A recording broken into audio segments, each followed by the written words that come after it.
Welcome in to the Week 14 NFL Awards Show hosted by myself, Tony Tucker, and Joe Morley here on the Warzone Sports Network. If you're watching this, please consider subscribing, liking the video, helping us out, sticking around, and giving out your awards in the comments below. But I just want to say, somebody who didn't make my list of awards this week, but he went full John Wick on Thursday Night Football, Delvin Cook. I'm thinking I'm back. Hit that intro, Joe. Weekly NFL Awards.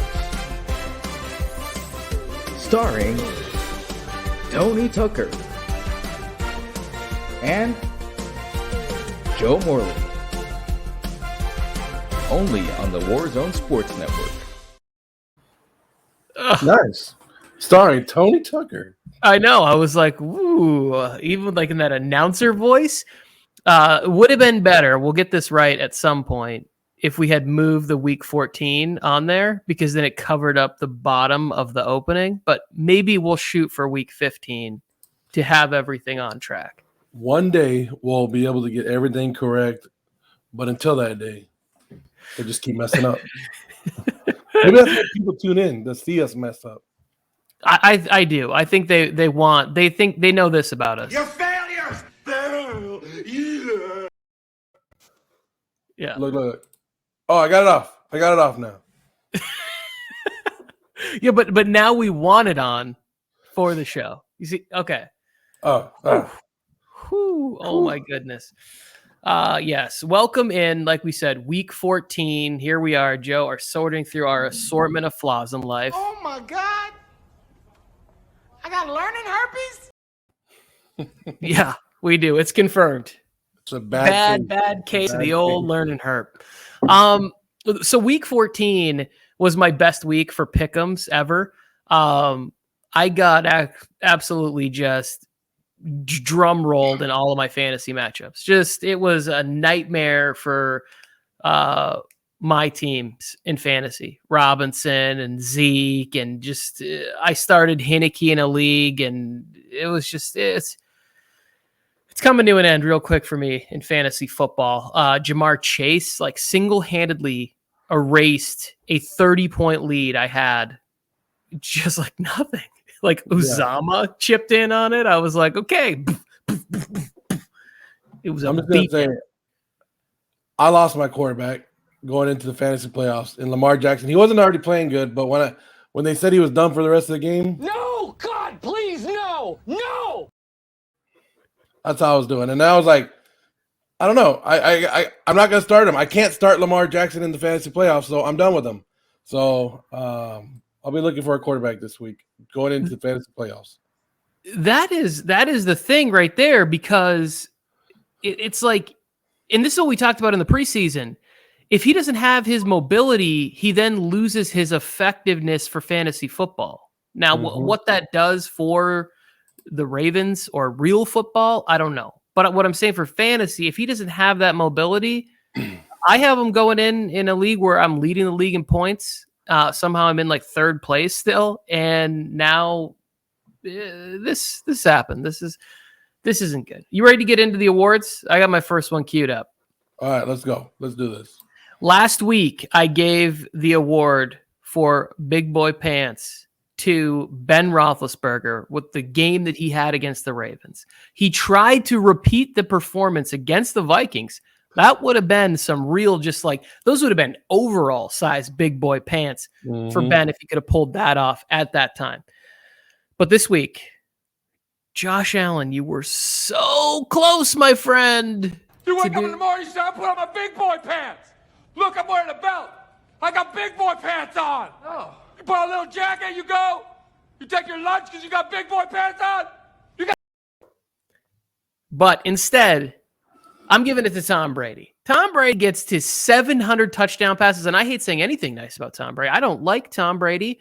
I like rooting against him. He's the villain in my version of the NFL, right?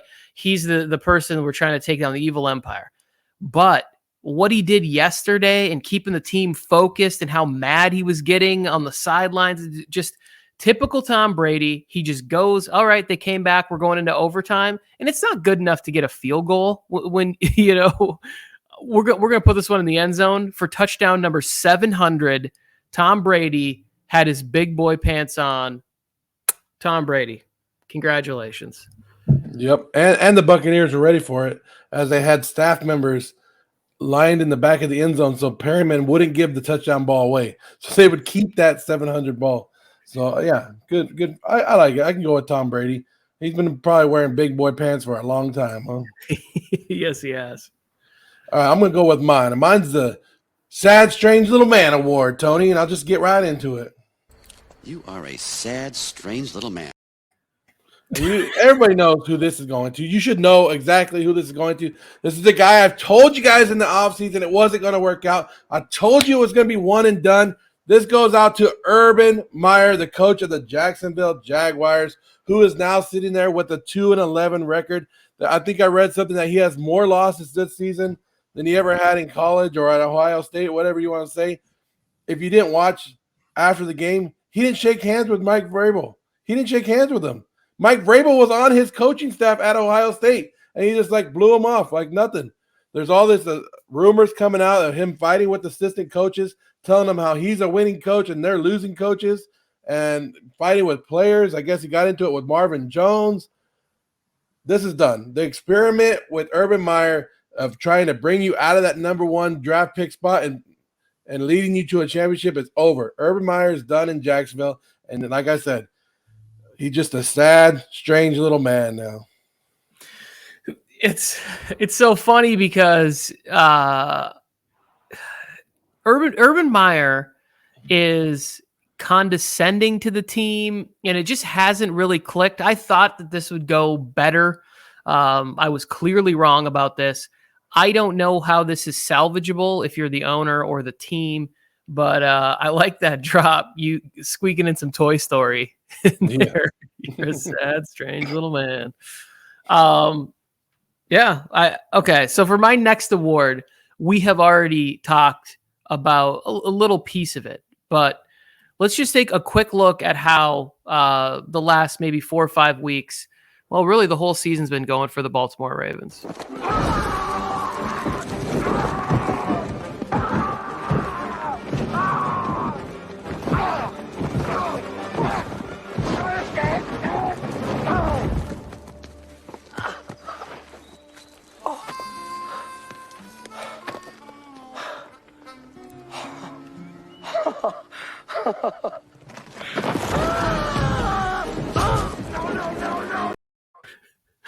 Just when John Harbaugh thought that they could stabilize, find a way to win games close and ugly, then Lamar Jackson goes down. This Ravens team is so good and so competitive and so well coached. I am very impressed by what this Ravens team has been able to do, accomplish for the entire season, how they're keeping things close, and they've just steadily lost talent all year. And not just special teams players or whatever, which is Harbaugh's special team where he comes from and where they're such a tight-knit unit. But we're talking about starting running back after starting running back after DB after DB after MVP quarterback. I don't believe it's sustainable. Last week, we jumped on a show, Joe, and you said, give me one more team that isn't going to make the playoffs. You said that before we were jumping on. I said the Baltimore Ravens. Because I knew I was pretty sure they were going to lose the game to Cleveland anyways, because Cleveland was so desperate, coming off a bye, getting back Kareem Hunt. They won, but maybe they shouldn't have. The Browns continue to get banged up, but I just looked at it. I was like, this season is falling apart for them, and it's not even their fault. Harbaugh's done every single thing he can. I just don't know if this bird's going to be able to fly to the playoffs. Yeah, and they started the offseason. In the offseason, they lost running back after running back, and everybody's like, Ravens are done. And then they kept going, but then they just lost players and players, and there's only so much you could take as a whole team. And I agree with you, Tony. He's done everything he can as a head coach, but sometimes you can't keep going. You can't fix it. Even in the offseason, it started, they lost Judon. Judon goes and signs with the Patriots. Then they lose Dobbins and Edwards before the season even starts. And then they lose Marcus Peters before the season starts. Then last week, they lost Marlon Humphrey, who's one of the most underrated DBs. And then this week, you lose Lamar Jackson. I really like Tyler Huntley, and I've been thinking about coming out with a hot take about how I believe he's a fringe NFL. Like, he's going to get a chance to maybe start some games in this league because of his athletic ability, but this isn't manageable at this point. Not to make the playoffs, I don't think. He dropped some dimes. I'm not gonna lie. He dropped some good passes yesterday in that game. We can get into that a little bit later, but he has a little bit of talent. He does. He definitely does. I love it. What's your next one? All right. I'm just gonna show you, and then I'll get into it. Keep the change, you filthy animal. The Keep the Change, You Filthy Animal award goes to the Chicago Bears. Why? Because just 2 months ago, Aaron Rodgers stood there and he told you that he owned you, and then you didn't come out and do anything. And Aaron Rodgers came out and he completed 29 of 37, 341 yards, 4 touchdowns, and showed you why he owned you. And you know what he said? Keep the damn change from now on. Why not? Why not, Chicago Bears? Because when somebody tells you own them, you're supposed to come out there and pop them in the mouth, and you didn't. I love it. I am so happy you did that because that leads me into my next award. We will discuss more. But Aaron Rodgers, a few weeks ago, like Joe said, I own you. And after this game, he looked at the camera and said this to all of the Bears fans. Google me, bitch! What? Aaron Rodgers was like, it wasn't good enough. Let's run it back. Google me, bitch! What?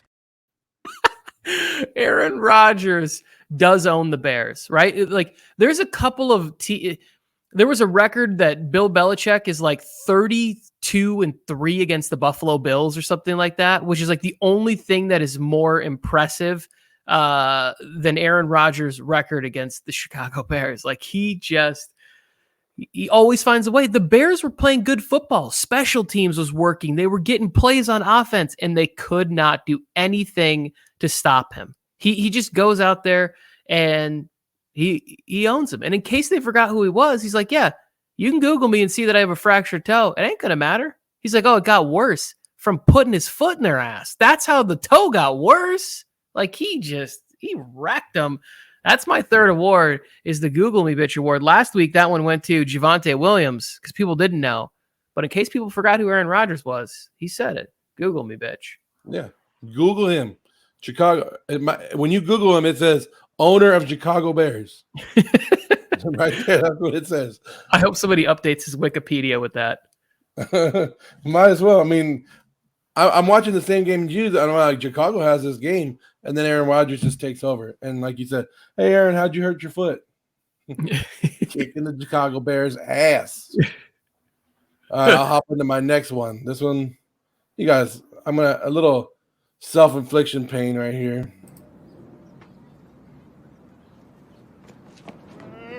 Oh.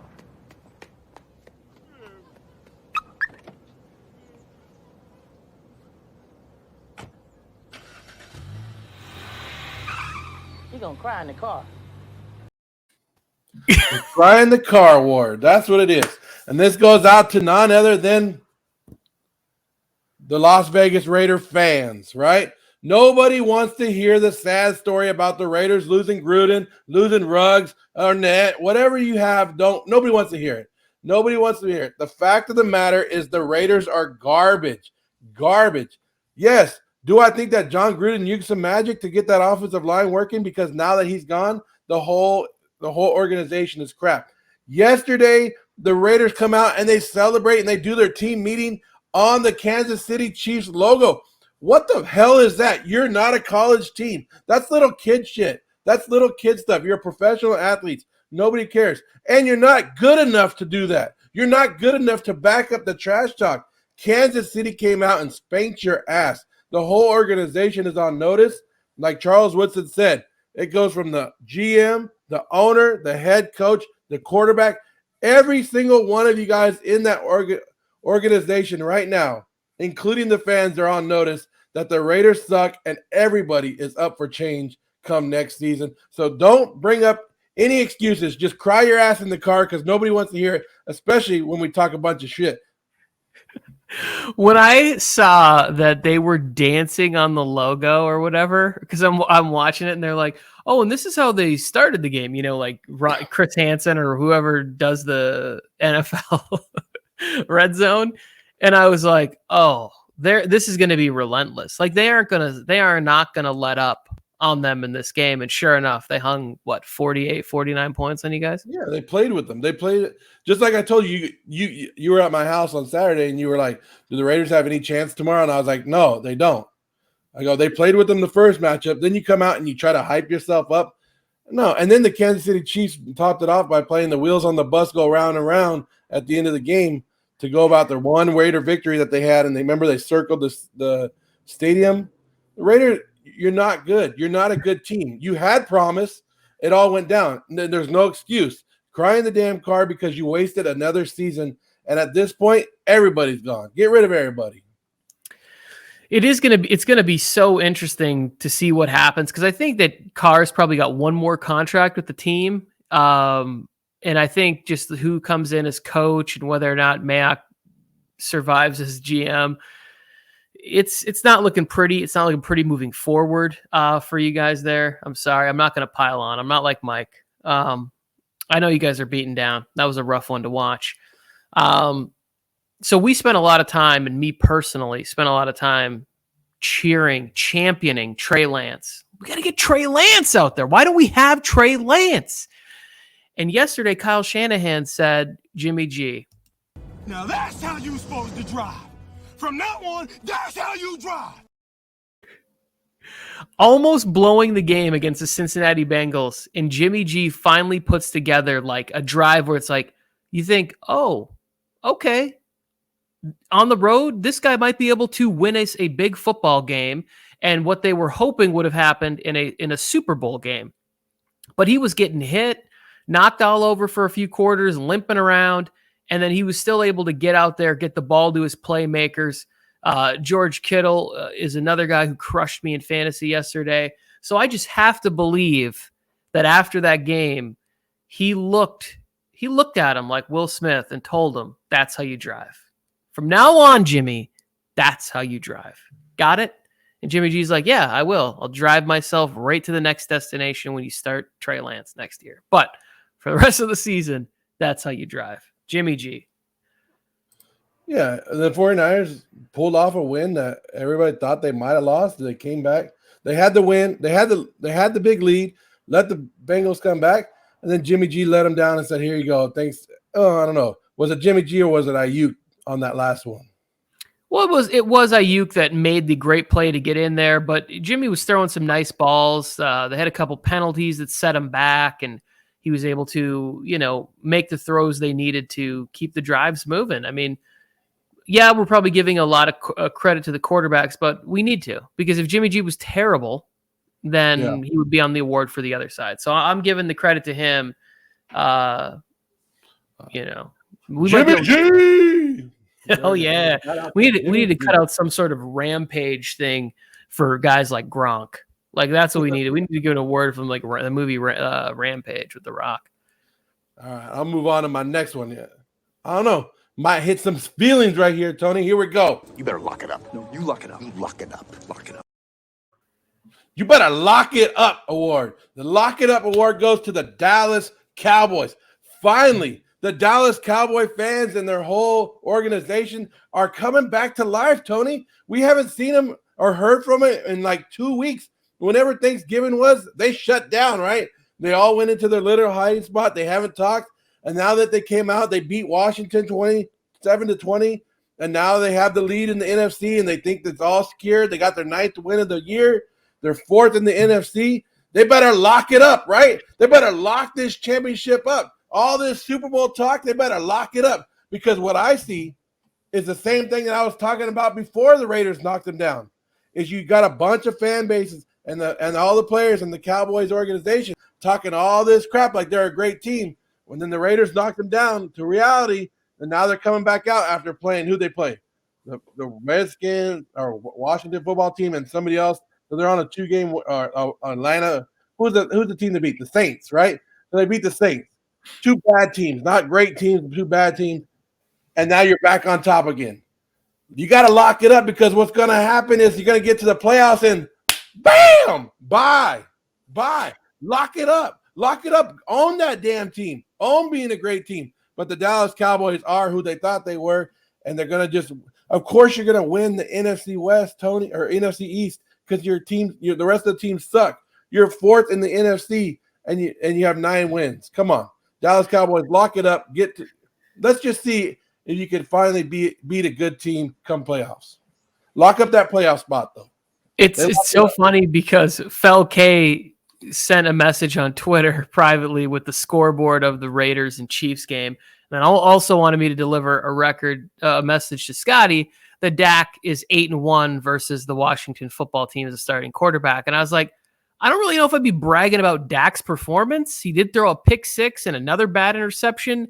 He was not the reason why they won that football game yesterday. That was a defensive performance. That play by Randy Gregory, the relentless pursuit of Micah Parsons was insane there. Even Diggs played really good coverage on Terry McLaurin. I started McLaurin yesterday, I think in 2 or 3 leagues, thinking, oh, McLaurin's he's gonna catch him on a good route. He's gonna catch him. He's gonna jump it. He's gonna hit him. It's gonna be great. It did not work out. Diggs played very disciplined. Didn't matter. Even the Cam Sims touchdown he gave up. It's fine. It was a play. He made it. You got to live with it. But the Cowboys, they're not good. The Cowboys aren't good. They're not a great team. No. They're good enough to win nobody's knocking them. It's the schedule that they have. They got an easy schedule, easy division. Of course, you should rack up those wins. But when it comes to playing the great teams, they're going to get knocked back down. But Cowboy fans, like you said, Cowboy fans were sending me the score of the Raiders-Chiefs game yesterday too. One of them even posted it on my timeline, and he was like, look, yeah, no crap. But guess what? You lost to that team. The team that the Chiefs played with, you lost to that team. And are you just bragging because you couldn't beat the Raiders, but the Chiefs can? I don't understand that. But congratulations. You're locking up your playoff spot. You're going to the playoffs. But remember that the Raiders still have more playoff wins in the last 20 years than your Dallas Cowboys. I think the Jets might have more playoff wins in the last 20 years than the Dallas Cowboys. They probably do. I'm trying to think in the last 20 years. I think there's 1 Romo victory, right? Maybe 2. And has Dak won? Maybe Dak has 1 win in the playoffs, so maybe 3 wins total. It's not a lot. It's it's not good. And I know they're always like, well, what about the Dez? I don't want to hear about the Dez game. You didn't win it. It sucks, whether it was a catch or not a catch. I'm going to wrap up my awards with something we've already talked about, and I'll try and put a slightly different spin on it for this one. There's shit everywhere! Damn it! There's shit on the windows! Oh my God! My house is full of shit! That is what's going on in Jacksonville right now. That it has gotten so bad that this guy came in, and I think for some reason he's trying to coach or do too much with his ego, right? He walked into the thing and he was like, okay, I'm dealing with paid professional athletes, and I need to let them know that even though I've never coached on this level, that I have a resume. It's like, dude, they know who you are. They know how much you've won. You probably recruited some of these kids at one point or another. I just don't understand why he, at every corner, there was a report where he looked around the locker room and said, I'm a winner. Where have you guys won at before? Looking at Trevor Lawrence is in that room, bro. The dude lost 2 games before ever you were his coach. You can't. I think that Urban Meyer would have been better off had he went somewhere with a veteran, stable quarterback situation, right? Had he taken over in Seattle, I think that's something that could have worked maybe a little bit better. But taking over a young team has just been oh, I know everything. I've already got this figured out. I know I've been successful everywhere. It'll be here. His arrogance has gotten in the way. And now, that clip said, the Shit Everywhere award for week 14 goes to Urban Meyer, the Jaguars. I don't know that they get another win this season, and I feel bad for Trevor Lawrence. And I think they might need to end it to give him a fresh start headed into year 2, even in the offseason, so he can flourish and train and know his objective and direction heading into 2022. So congratulations, Urban. You defecated all over the Duval franchise. Yeah, and it's just, it is what it is down there, and we've already talked about it. But Jacksonville, woo, you got to start on over. Go ahead, start over. But Urban Meyer is not the answer. And hey, the good thing is you're not the only one starting over. So, and you have a quarterback now. Yeah, you have Trevor Lawrence, and you don't have to draft another quarterback. Now you're going to draft high, and you can draft whatever you want. But we all knew that Urban Meyer was in trouble when he said to the coach, when he said to Vic Fangio, "Oh, I didn't know that we were going to play Alabama every week." Like, What do you think the NFL is? What do you think the NFL is? Like you said, he probably came in with his ego thinking, I got this. I've already won everywhere I've gone. Well, now, boop, NFL got you. And Nick Saban, one of the greatest college coaches ever, he didn't last in the NFL. What made Urban Meyer think it was that easy? Yeah, I mean, at least I believe Nick Saban had a winning record. Like, he went down there and it was like 1 year. Who do you have? Culpepper came from the Vikings. I forget that team, and that season is kind of murky, but I think he was like 9-7. I think he left because he realized that coaching college was going to be more fun and more successful, right? When you work with $1 million people, like, say something else to me, coach. Say something else. I got my portfolio manager. I got $40 million. I want to be here because I want to be here, not because you're going to motivate me. I think that's what the people who are most successful in the NFL is because of external motivation. That's why you're great. You can get there based on your talent and your hard work, but what makes you excel is Tom Brady still plays like he's an undrafted rookie. Like, he's like, I have to win every single time and nothing will stop me because I am basically like a psychopath. Almost? I don't know. Go, Joe. I'm sorry. Yeah, and you bench me, coach. Go ahead and bench me. I still got that check coming every Monday morning, so it's all good. Anyways, here's my last award. Bold strategy, Cotton. Let's see if it pays off for him. It's the Bold Strategy Award, and it goes to the Cleveland Browns. I don't know. This is the great strategy that they have, is build that big old lead at the beginning of the game and just give it up at the end, and hopefully it holds on. And like give up your whole offensive play calling and everything. The Browns are up 24-0 on the Baltimore Ravens. Lamar Jackson out of the game. They should have just ransacked them and blew this out. They should have won like 56-0, right? It should have been not even close game.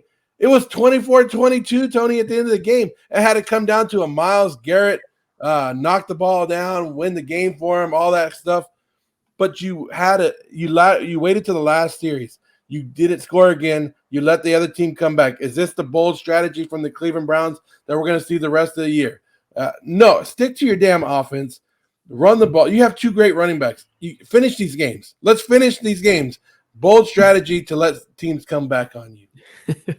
Yeah, and I saw a report this morning. It looks like Kareem Hunt is going to miss the game on Saturday. We got Saturday football coming up, which I'm sure there'll be videos about. I'm bummed because I thought they were going to be able to make a run if they had a healthy Hunt and Chubb, but now there's Bakers fighting and Keenum, and it's messy. They might get a shit everywhere award before the end, but again, throw your comments and all that fun stuff about awards you want to give down below, somewhere below us. There's a section for that. Hit that subscribe and like button. Join us here at the Warzone Sports Network. We got videos and live shows. We got a Madden live stream coming up later today, but I'm assuming when you see this, it'll already have aired. Nuts and bolts for the big game on Thursday night with the Chiefs and Chargers for first place at SoFi, and I have a super spicy take that I will be releasing on there. Anything you want to say or promote, or we just get out of here? What do you think? No, I don't have much to say. I'm still down in the dumps. I'm going to go cry in the car, Tony. All right. Can we see that intro one more time? Weekly NFL Awards. Starring Tony Tucker and Joe Morley.